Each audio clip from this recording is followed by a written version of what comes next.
Merci beaucoup, merci de me recevoir. Je suis très content d'être là. Ma présentation est un peu longue. J'espère qu'on va avoir le temps pour les questions. Et c'est aussi un papier qui est en chantier. Donc, c'est la préparation de, si on veut, des assises conceptuelles de ma thèse où est-ce que j'essaie d'articuler euh, une nouvelle image de la littérature, une nouvelle approche de la littérature à partir de sa situation écologique. Et donc, on va, on va, on va travailler là-dessus. Alors, écrire et au vivre, image de la littérature chez Blanchot et Deleuze.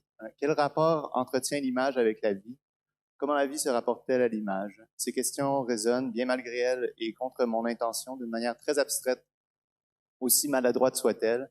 Elles soulignent l'évidente incommensurabilité des deux termes qui les composent. Entre vie et image, il y aurait un monde de différence. Imager n'est pas vivre, comme parler ce n'est pas voir. Leur rapport se présente dès lors sous la forme de l'alternative ou bien, l'image ou la vie. L'image devient simulacre. On retrouve le dilemme de Rimbaud et de bien d'autres entre écrire ou vivre. D'une part, il serait bête de réduire l'un à l'autre et ainsi réduire la littérature à la forme biographique du vécu. D'autre part, rapporter vie et image semble conduire à un quichotisme où règne une imagination vivante qui confond l'image et la vie. Confondre vie et image porte un risque. Ce n'est pas seulement vivre dans l'erreur ou dans l'illusion, mais aussi la démence et la folie. On pourrait croire dès lors que ce dilemme, comme cette folie, se pose d'une façon particulièrement vive et sensible pour ceux et celles qui dédient leur vie aux images, artistes, écrivains ou écrivaines. Mais ne faudrait-il pas entendre ce problème de manière plus large, propre à évoquer la pensée en général? C'est bien cette situation moderne sur laquelle se penche Deleuze. Le fait moderne, c'est que nous ne croyons plus en ce monde. Nous ne croyons même pas aux événements qui nous arrivent, l'amour, la mort, comme s'ils ne nous concernaient qu'à moitié. Ce n'est pas nous qui faisons du cinéma, c'est le monde qui nous apparaît comme un mauvais film. C'est le lien de l'homme et du monde qui se trouve rompu. Le rapport au monde a changé et Deleuze, citant Godard, ajoute « c'est le monde qui se fait du cinéma ». À travers le problème vie-image, n'est-ce pas le rapport de l'esprit au monde, de l'humain à la nature, qui est mis en question? Ainsi, j'en viens à me demander qu'est-ce qui se joue dans l'incommensurabilité de ces deux termes, image et vie. Pour le dire simplement, comment penser leur conjonction? Quels procédés en viennent à constituer en alternative l'écrire et le vivre? Qu'est-ce que l'art fait à la vie? Qu'est-ce que la vie fait à l'art? J'hésite donc entre deux mouvements de la conjonction, soit l'inclusif et l'exclusif. Écrire et vivre, écrire ou vivre. J'hésite à tel point que mon texte s'écrit sous le signe de cette hésitation et j'espère que vous allez me pardonner l'anglicisme qui en rencontre, écrire et ou vivre. Alors, le problème que j'essaierai de poser a pour point de départ une conjonction entre image et vie qui rapproche Blanchot et Deleuze. Cette conjonction se donne dans l'ambiguïté et ou. Et comme le faisait remarquer Christophe Bidan dans son ouvrage La vie versée dans le récit, elle s'entend déjà dans la courte biographie en exergue des œuvres de Deleuze. Maurice Blanchot, un autre slide. Maurice Blanchot, romancier et critique, est né en 1907. Sa vie est entièrement vouée à la littérature et au silence qui lui est propre. Formule énigmatique à bien des égards, elle témoigne d'un biographisme circulaire dont le silence, par l'ambiguïté du pronom lui, semble se rapporter autant à la littérature qu'à sa vie, et peut-être même à Maurice Blanchot. Elle fait de la vocation littéraire une vie, mais en faisant aussi du silence un mode de vie. Silence de la littérature, silence de sa vie, silence de Maurice Blanchot. Tout se passe comme si sa vie se racontait plus par le silence que par la littérature. D'ailleurs, c'est sous le signe de cette même conjonction que Deleuze et Guattari ouvrent le livre « Qu'est-ce que la philosophie ?» Cette question « Qu'est-ce que la philosophie ?» s'est imposée à eux tardivement dans sa forme abrupte et concrète, comme un signe de leur propre vieillesse. Avant, nous disent-ils, sous l'effet de la jeunesse, et prochaine citation, on avait trop envie de faire de la philosophie. On ne se demandait pas ce qu'elle était, sauf par exercice de style. On n'avait pas atteint à ce niveau, à ce point de non-style, où l'on peut dire enfin, mais qu'est-ce que c'était, ce que j'ai fait toute ma vie? Il y a des cas, où la vieillesse donne, non pas une éternelle jeunesse, mais au contraire une souveraine liberté. une nécessité pure où l'on jouit d'un moment de grâce entre la vie et la mort, et où toutes les pièces de la machine se combinent pour envoyer dans l'avenir un trait qui traverse les âges. À l'instar de la vocation littéraire de Blanchot, cette citation indique la vocation philosophique de Deleuze et Guattari. Toutefois, on voit comment la question de cette vie philosophique, qu'est-ce que c'était ce que j'ai fait toute ma vie, n'est pas rétrospective ni introspective. Elle se tient en tension entre la vie et la mort. Elle est elle-même tournée vers l'avenir. J'aimerais donc aborder le problème de la conjonction écrire et ou vivre sous deux aspects analytiques et un aspect spéculatif. Dans un premier temps, je tenterai de présenter une forme d'enquête sur le rapport Deleuze-Blanchot, ou arpentage, selon, afin de dégager ce qui se donne à penser dans l'intersection de leurs œuvres respectives. Pour ce faire, je vais me concentrer sur la lecture que fait Deleuze de Blanchot dans l'élaboration de sa pensée esthétique et ou de l'esthétisme de sa pensée. Dans un troisième temps, j'essaierai d'ouvrir la réflexion afin de proposer un retour de la question blanchotienne. Comment la littérature est-elle possible? S'il s'agissait, comme nous le verrons, pour Deleuze et Blanchot, de modifier l'image de la pensée afin d'admettre la part de créativité qui outrepasse la pensée, j'ouvrirai une piste de réflexion sur le rapport de la pensée et de la littérature à sa situation écologique. Ainsi, pour reprendre le cadrage proposé par l'organisation de ces journées de recherche, j'espère que la double conjonction « et » ou permettra de relancer et d'activer, à partir d'une pensée deleuzo-blanchotienne, un bloc de devenir littéraire en faisant de la littérature un milieu de vie. Premier point. Où vivre? Sinon, encore la prochaine slide. Pardon. Qu'est-ce qu'une image? Permettez-moi de rappeler ce que Anne Sauvagnargues a très bien montré dans ses recherches ou la pensée esthétique de Deleuze. En suivant le mouvement qui va de Proust et les signes jusqu'aux travaux sur le cinéma et traverse qu'est-ce qu'est la philosophie, on constate que la notion d'image gagne en importance au fur et à mesure de sa transformation. On retrouve donc deux enjeux de la notion d'image qui témoignent de deux trajectoires différentes. D'une part, l'image dans son rapport à la connaissance, et d'autre part, l'image artistique qui finit par déloger la primauté du littéraire et du signe linguistique. Alors que Deleuze a esquissé dans différentes répétitions le projet d'une pensée sans image, il optera plutôt dans les ouvrages qui ont suivi pour une rencontre de l'image artistique et de l'image de la pensée, qui culminera dans les livres sur le cinéma. Ainsi, ces deux trajectoires s'enchevêtrent quand il s'agit du rapport à la vie et à la création. L'image qui apparaît dans l'expression « l'image de la pensée » est corrélée à la critique deleuzienne de la représentation. Cette expression nomme l'image que la pensée se donne à elle-même.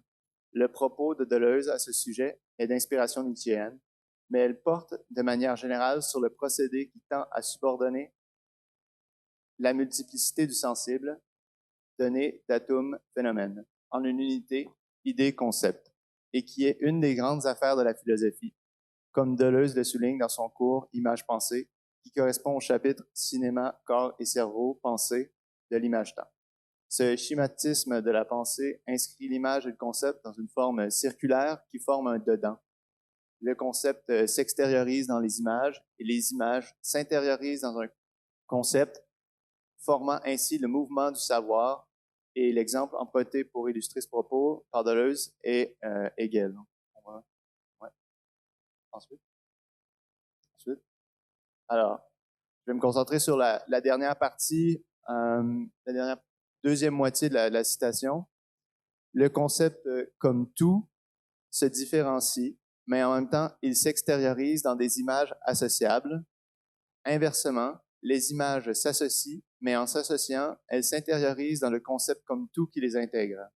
Et le mouvement du savoir ne cesse d'être le mouvement par lequel, en se différenciant, le concept s'extériorise dans les images et par lequel les images, en s'associant, s'intériorisent dans le concept. Donc, vous voyez ici l'effet circulaire entre image et concept.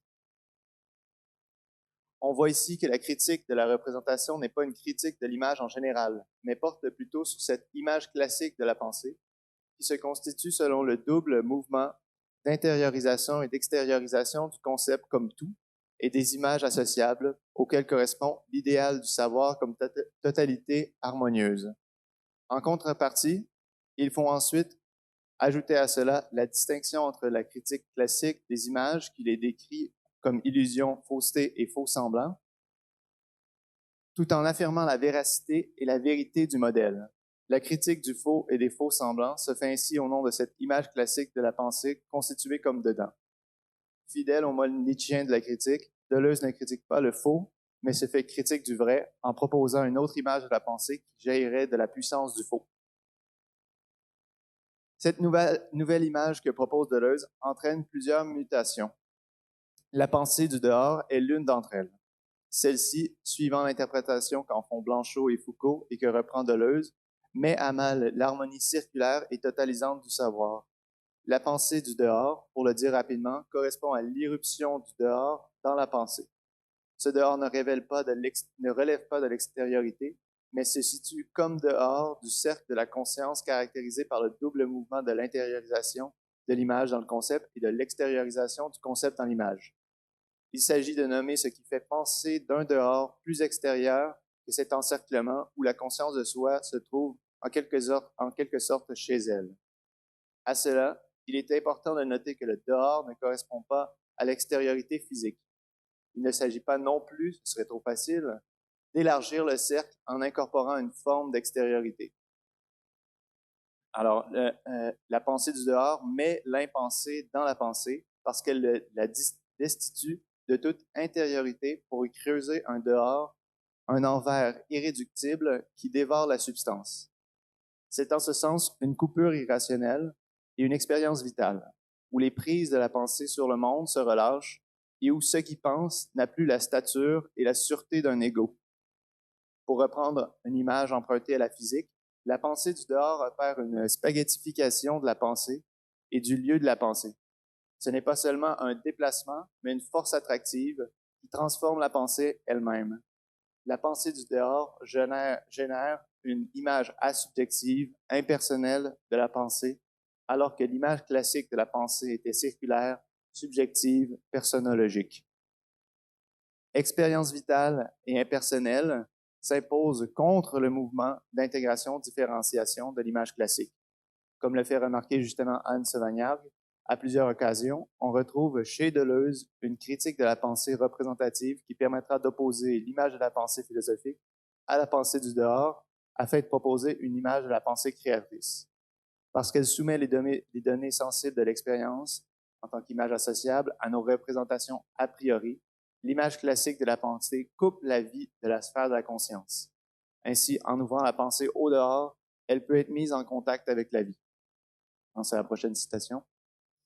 L'image de la pensée n'apparaît plus comme un mode de la pensée, une philosophie fautive, mais un risque pour la pensée, une dialectique naturelle, une perversion spéculative par laquelle la pensée se détourne de la vie, se rebrousse et se fige sous la forme d'une pensée identique qui se désolidarise de son mouvement vital.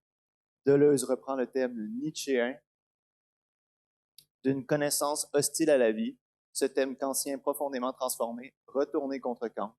C'est en même temps que la vie sensible est soumise à une connaissance réactive, érigeant un arrière-monde abstrait contre la vie sensible, et que la pensée, comme activité vitale du penseur, se soumet à un type de vie néfaste, à la puissance réactive de la vie qui l'affecte. Ainsi, la philosophie propose-t-elle volontiers une image dogmatique de la pensée axée sur un concept de la vérité transcendante, lorsqu'elle ne réussit pas, comme le fait Nietzsche, à proposer une nouvelle image de la pensée. On constate que la philosophie de Deleuze se donne pour tâche, suivant Nietzsche, de reconnecter vie et philosophie afin de produire une nouvelle image de la pensée. La vie, ou ce qu'on pourrait appeler le vivant, peut-être appeler le vivant, devient alors le fin mot de la philosophie. Si bien que la pensée du dehors relève d'une des mutations de cette nouvelle image de la pensée, à laquelle elle ne se réduit pourtant pas. Toutefois, et c'est ce qui m'intéresse, cette pensée du dehors a son importance pour la pensée esthétique. Chez Blanchot, elle constitue un thème qui permet d'articuler l'écriture poétique à la folie, mais qui, à plus forte raison, reconfigure le rapport entre pensée et existence. Elle engendre une pensée impossible à penser, articulée à une expérience vitale qui se résume dans la phrase de Hölderlin « Je suis toujours sur un abîme ». Second point, écrire et. Ce rappel a permis d'une part de rapprocher l'image de la pensée et la pensée du dehors, et d'autre part de rapprocher la pensée du dehors et la vie, en tant qu'expérience vitale. Toutefois, la triangulation n'est pas complète et la question demeure. Quel rapport entretiennent la vie et l'image? Sur ce point, il me semble intéressant de revenir à Blanchot et à sa théorie de l'image, à sa théorie de l'image, pardon. Comme avec Deleuze, la réflexion blanchotienne de l'image procède d'un long développement qui, à ma connaissance, n'a pas encore été étudié de manière systématique, mais qui va des romans de Blanchot et culmine, il me semble, dans l'article Les deux versions de l'imaginaire, publié dans l'Espace littéraire. Blanchot y formalise une conception de l'image en s'appuyant sur l'exemplarité du cadavre. Afin d'asseoir cette exemplarité, la réflexion de Blanchot passe par plusieurs renversements, d'où le jeu de mots des deux versions.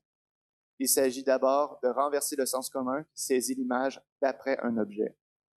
Ni postérieure ni dérivée, cette image renversée n'est en fait sans ressemblance, second renversement.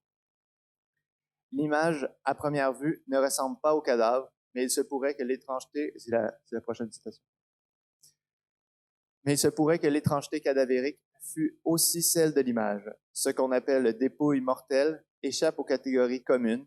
Quelque chose est là devant nous, qui n'est ni le vivant en personne, ni une réalité quelconque, ni le même que celui qui était en vie, ni un autre, ni autre chose. Ce qui est là, dans le calme absolu de ce qui a trouvé son lieu, ne réalise pourtant pas la vérité d'être pleinement ici. Le cadavre se fait alors le point d'orgue de toute ressemblance, tout en ne ressemblant à rien. La dépouille est toujours le cadavre de quelqu'un qui n'est plus. Et Blanchot de conclure, le cadavre est sa propre image. Et c'est pourquoi tout homme vivant est, en vérité, sans ressemblance encore. Fin de citation. Cette conclusion est, à mon sens, reprise par Deleuze quand il dit « Une image ne représente pas une réalité supposée, elle est à elle-même toute sa réalité. » Fin de citation. Alors, comme le montre l'exemple du cadavre, l'image n'a plus ni la valeur ni la structure du signe, parce qu'elle ne renvoie à rien qui existe, mais à l'existence de ce rien. Elle correspond au mode pur de l'apparaître. N'apparaît que ce qui s'est livré à l'image, et tout ce qui apparaît est, en ce sens, imaginaire. Fin de citation. Blanchot opère une décorrélation de l'image à l'objet, où l'image se met à valoir en elle-même et non plus comme copie d'après un objet. À travers la mort que le cadavre porte et dont il devient l'image, Blanchot conçoit un mode d'apparaître où la non-ressemblance de l'image pose la différence au cœur de l'intimité, c'est-à-dire à l'intérieur du cercle de la conscience, un mode d'apparaître traversé par sa condition d'impossibilité. Chez Blanchot, cette différence qui s'insinue dans le mode d'apparaître a deux conséquences. D'une part, en tant qu'interruption, elle permet d'ouvrir au devenir. C'est là la lecture blanchotienne de Nietzsche et la prochaine citation. La discontinuité ou l'arrêt de l'intermittence n'arrête pas le devenir, mais au contraire, le provoque, ou l'appelle dans l'énigme qui lui est propre. C'est là le grand tournant de la pensée avec Nietzsche, que le devenir n'est pas la fluidité d'une durée infinie, bergsonienne, ou la mobilité d'un mouvement interminable. Le morcellement, la cassure de Dionysos, voilà le premier savoir, l'expérience obscure où le devenir se découvre en rapport avec le discontinu et comme son jeu. Le devenir émerge de la coupure du discontinu, mais cette différence a en quelque sorte un prix, car elle participe de la destitution du sujet, ou du moins de la mainmise de la subjectivité sur elle-même et sur son objet. Ainsi, écrit Blanchot, intime est l'image parce qu'elle fait de notre intimité une puissance extérieure que nous subissons passivement, en dehors de nous, dans le recul du monde qu'elle provoque, traîne, égarée et brillante, la profondeur de nos passions. Une citation. Même s'il ne s'agit pas d'un vocabulaire blanchotien, le dehors mine de l'intérieur le lien avec le monde. Le dehors qui mine de l'intérieur le lien avec le monde engendre une coupure irrationnelle et ouvre sur le monde des affects, sur la capacité d'être affecté. De là, la deuxième version blanchotienne de la mort, l'image cadavérique qui redouble l'impossibilité de mourir, prend la valeur d'une expérience tout autant vitale qu'impersonnelle et engage une nouvelle image à la pensée. Ce n'est plus ma vie déterminée par le cercle de la conscience de soi, mais cette conscience brisée, destituée, comme celle de Nietzsche ou d'Hölderlin, qui s'ouvre au dehors. On peut en déduire qu'il y aurait des images vivantes, pleines de vie, et ce qui revient au même, des images vivifiantes qui participent de la rencontre avec le dehors. On comprend mieux pourquoi Deleuze affirme dès la première ligne de Critique et clinique, écrire n'est certainement pas imposer une forme d'expression à une matière vécue. Fin de citation. Ou encore dans l'entretien sur la philosophie, dans l'acte d'écrire, il y a la tentative de faire de la vie quelque chose de plus que personnel, de libérer la vie de ce qui l'emprisonne. Fin de citation. Formaliser le vécu, c'est traiter de manière générale des images associables, alors que libérer la vie de ce qui l'emprisonne, c'est destituer, spaghettifier ou faire fuir ce qui la cadre et l'encercle a priori. Les images ne se déterminent pas par contenu, mais par leur bord. Ce qui importe dans l'image, ce serait la lisière qu'elle donne avec le dehors, ou qu'elle ouvre avec le dehors. On voit dès lors comment Deleuze investit la pensée du dehors d'un vitalisme qui déborde quelque peu le geste initial de Blanchot. Alors que l'auteur de l'espace littéraire emprunte un langage plus sobre et prudent, avec lequel la pensée du dehors ouvre sur la passion donnée comme patience et attente, qui atténue sa force et son aspect vivifiant, l'auteur de Différence et répétition va quant à lui qualifier cette même passion de la pensée du dehors en tant que lisière avec une force vive. Troisième point, prochaine slide, de conclusion, écrire et ou vivre.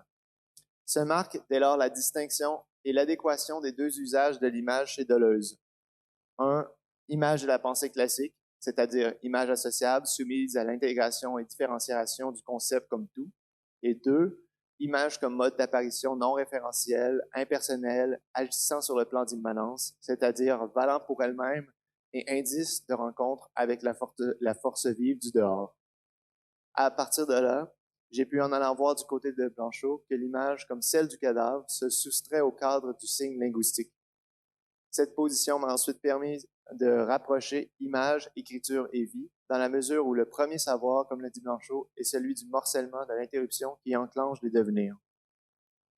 Il y aurait plus à dire sur la ligne de l'argumentation qui est celle dans les travaux de Deleuze, de la destitution du signe linguistique au profit de l'image artistique auquel semble faire écho l'attachement blanchotien à la catégorie littéraire et à plus forte raison celle d'écriture. Toutefois, au lieu de ces considérations techniques qui relèvent plutôt de l'histoire de la philosophie, je préférerais amorcer, aussi hâtive et spéculative soit-elle, une réflexion sur la triangulation entre pensée du dehors, vie et image. Reposer la question qui sert de tremplin à toute l'œuvre de Blanchot, comment la littérature est-elle possible, s'articulerait, à mon sens, à la situation moderne décrite par Deleuze et citée en introduction, c'est-à-dire la perte du lien entre l'humain et le monde. Deux impasses ont bien structuré la réflexion de Deleuze sur la situation moderne. La première est qu'il ne s'agit plus de croire à un autre monde, ni, et c'est la seconde, à la transformation du monde. Donc, on a arrêté de croire en un autre monde et on a arrêté de croire en la transformation du monde, de notre monde. Comme nous l'avons vu, Deleuze construit à la suite de Blanchot une certaine notion de l'image de la pensée qui permettrait de renouer avec le monde. Pour être précis, c'est l'image cinématographique qui fournit une image de la pensée qui elle-même restaure le lien de la croyance en ce monde-ci. Il me semble que l'on peut dès lors transposer cette réflexion selon la configuration qui est la nôtre.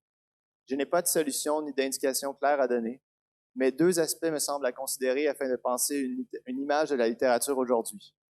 La première serait celle d'une littérature face à Gaïa, selon l'expression de Bruno Latour. Pour le dire vite, et dans les termes du problème que nous venons de soulever, il n'a plus lieu de mettre en question le lien de l'humain et du monde, parce que l'action humaine, qui a conduit à l'Anthropocène et à la 6e extinction de masse, a aboli le clivage nature-culture et a enchevêtré l'humain dans son environnement abîmé. Alors, l'urgence climatique et l'implication de l'homme dans l'écologie redonneraient un certain lien avec le monde, non plus le monde de la nature, mais l'habitat climatique. De ce point de vue, si Godard a pu dire que c'est le monde qui fait du cinéma, c'est devenu de plus en plus difficile pour nous. Le monde s'impose à nous, non plus dans une vision sublime, mais dans l'urgence climatique que nous avons nous-mêmes créée. Le cri a changé plutôt Le cri a changé. Plutôt que le moderne « donnez-moi des raisons de croire en ce monde-ci », on entend de plus en plus « donnez-moi des moyens d'habiter cette planète-ci ». Ces deux cris ne sont pas diamétralement opposés, mais bien deux versants d'un même problème. Croyance et moyens s'enchevêtrent. Ce cri, me semble-t-il, pose à nouveau frais la question de la littérature à partir de sa situation écologique. L'image de la littérature actuelle ne peut se dispenser des virtualités que porte le dépassement des conditions d'habitabilité de la planète. Comment la littérature est-elle possible sur une planète abîmée? Merci.